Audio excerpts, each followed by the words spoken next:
usually approached on a case-by-case basis. It can be fairly specific.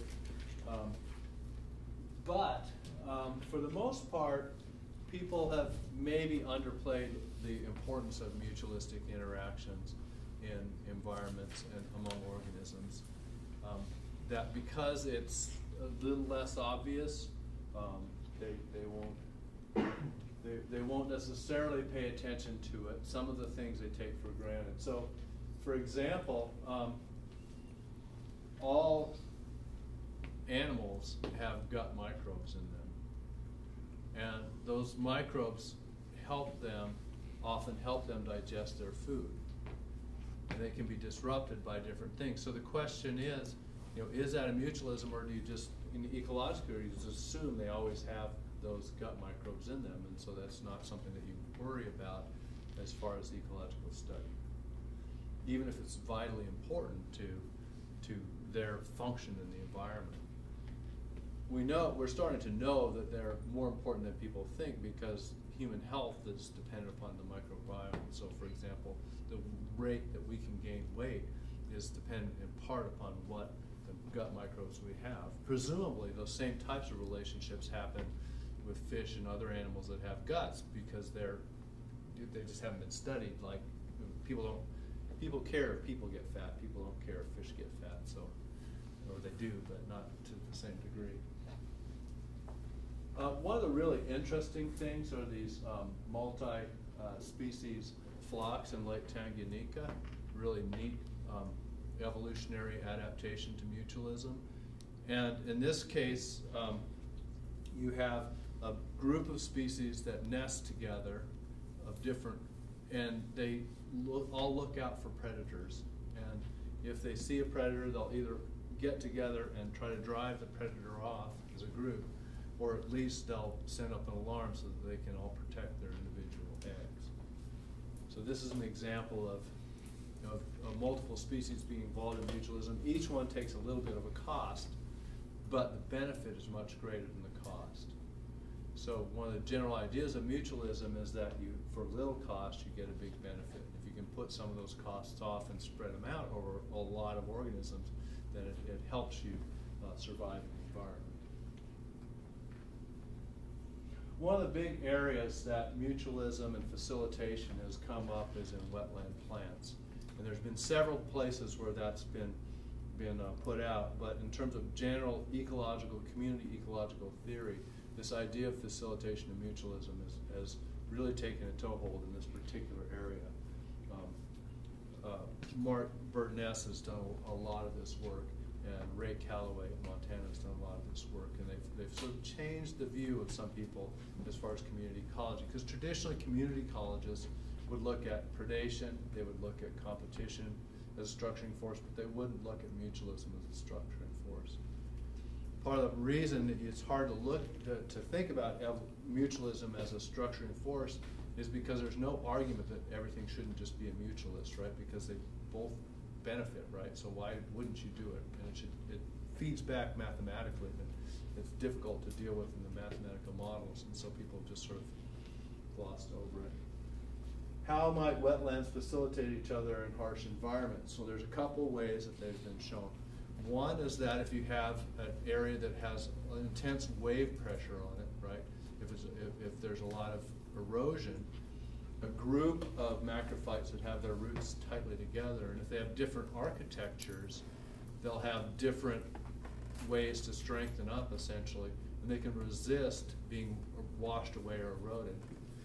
So one of the things that we had a little bit of discussion earlier is why is it that some lakes don't have any macrophytes on the edges of them?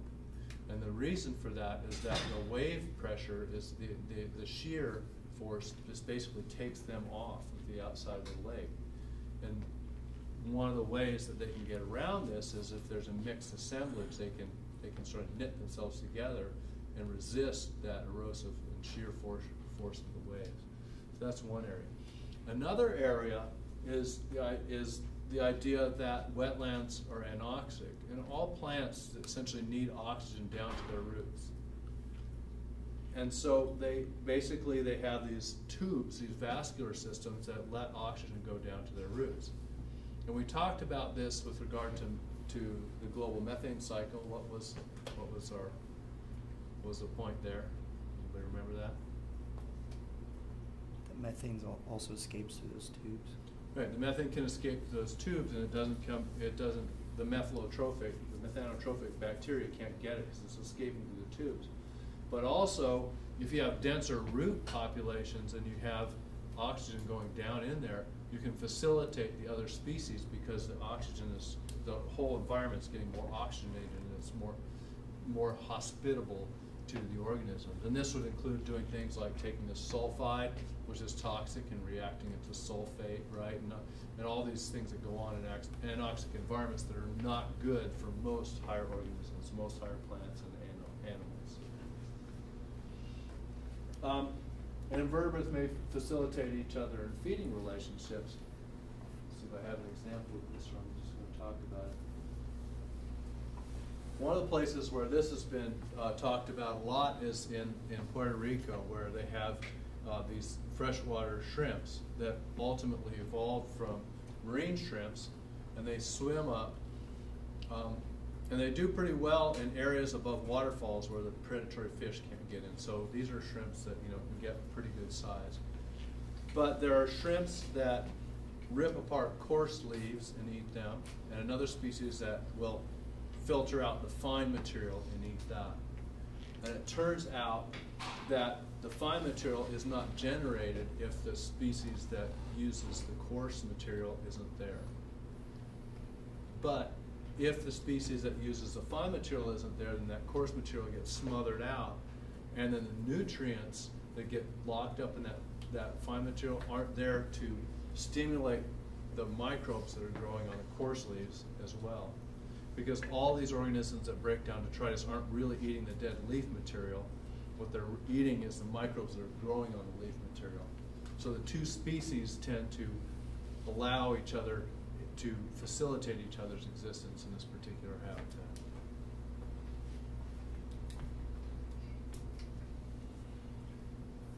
It's another example, and these are 3 tubificid oligochaetes, and these are just experiments where they have relative growth rates.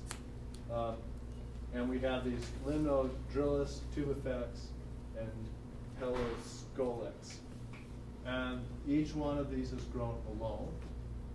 So we can see in every case here, grown alone, the Limnophilus did best, the tubifex did next, and the Peloscolex did least.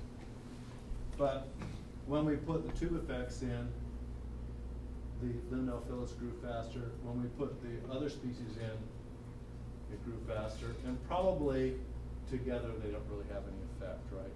So here's the population of L is stimulated for sure by P and a little bit by T. The T is stimulated the most when both are present. The P apparently isn't much stimulated by any of them, so it does just about as good. Maybe if there's T in there, but then when the L and T are in there, it came back down again, and there's a pretty big error bar, so I suspect that this is not a significant effect here. These two definitely then would be facilitating each other. This one would have a positive effect on these two, perhaps. Well, at least this one for sure, and probably this one.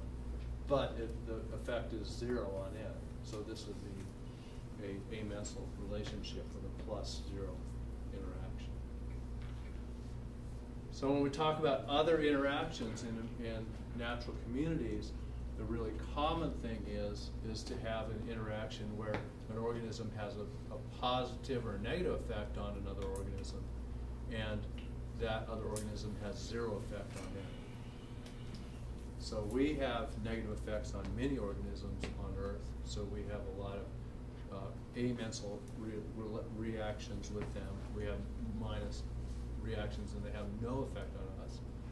And we have some positive interactions on other species, such as rats and zebra mussels. Maybe zebra mussels have a negative effect on us, so that would be a plus minus interaction, almost an exploitation, if you will. So a lot of our pests are exploiting us. But these also happen in natural environments where you can imagine we have, say, for example, a macrophyte, which has a plus effect on the invertebrates and the algae that live on it, but they don't have really much effect on it at all. Right? So you can, that's as likely a reaction as some of these competitive interactions or mutualistic interactions or predation interactions that we see.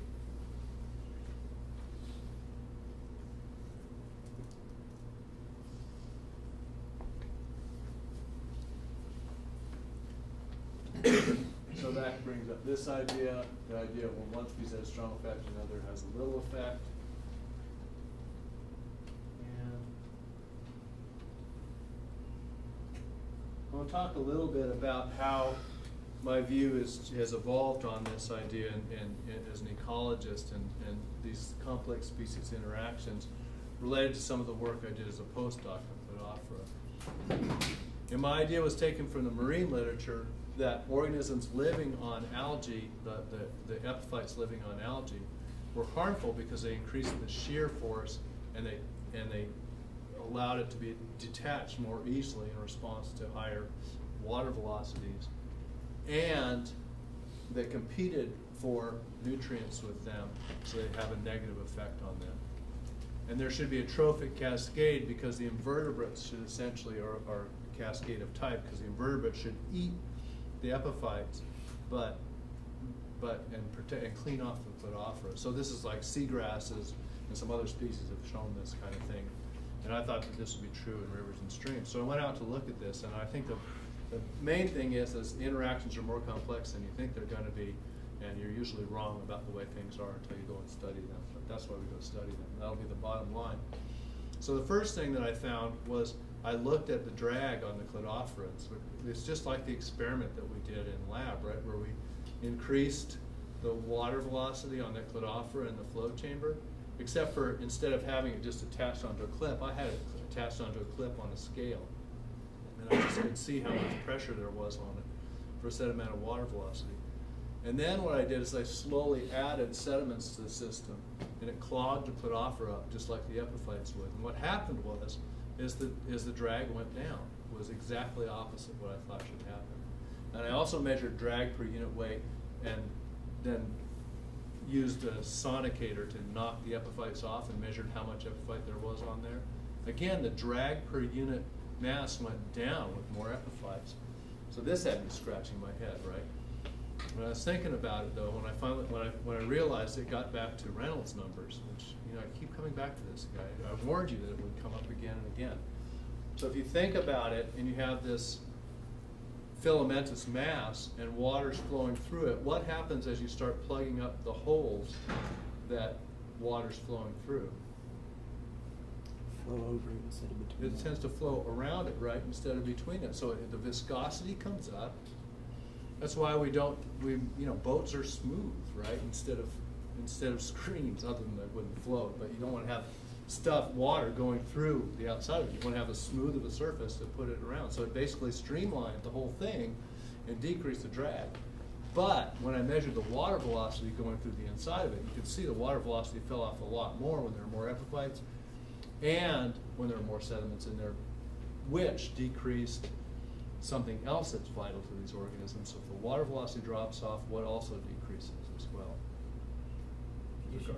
Diffusion, great. Yeah, so their metabolism was actually dropping down in the center of these things because of the water was forced around the outside. So the drag wasn't the main issue.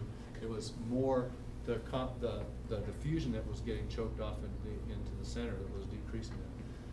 So then I thought, okay, that's good. You know, there's a negative effect there. And I went out to check for this negative effect in an evolutionary sense, and I'd take Cladophora and I'd grind it up, and I had diatom cultures, and I'd throw the ground up stuff off there, and sure enough, there's a toxin in the Cladophora that knocks down the growth of the alga. So that would suggest that, you know, evolutionarily there's something there that really decreases the growth of the alga. So the next step was say, okay, so now throw the invertebrates in here, right? And sort of see what the effect of the invertebrates is. And so you put the invertebrates in there at low concentrations, and sure enough, they go in and they scrape the epiphytes off the Cladophora because it's a big filament, it's tough to eat. It's very low quality food, and we talked about how organisms respond to predation and pressure. One of the things to do is to be low quality, right? Just you're not worth eating. And so they didn't eat it, they scraped it off, and it did better. But once they ate all the epiphytes, then they got desperate and they ate the Cladophora, so they started knocking it down again, right? So it just depends. The bottom line was interactions were complex. They're context dependent, depending upon things like the density of the organisms and the biology of the system, right? And that facilitation may occur, but it doesn't necessarily occur. Sometimes competition is important, sometimes amensalism, commensalism, and sometimes trophic relationships work. So these are mainly not what we think about as laws of how organisms interact, what I'm talking about here. What I'm talking about is patterns that you look for when you study ecology, when you look at these different complex systems. And that gets us into this idea of the different complexities that we see in these systems, which it's a theme that'll start coming up more in the remaining lectures in this class.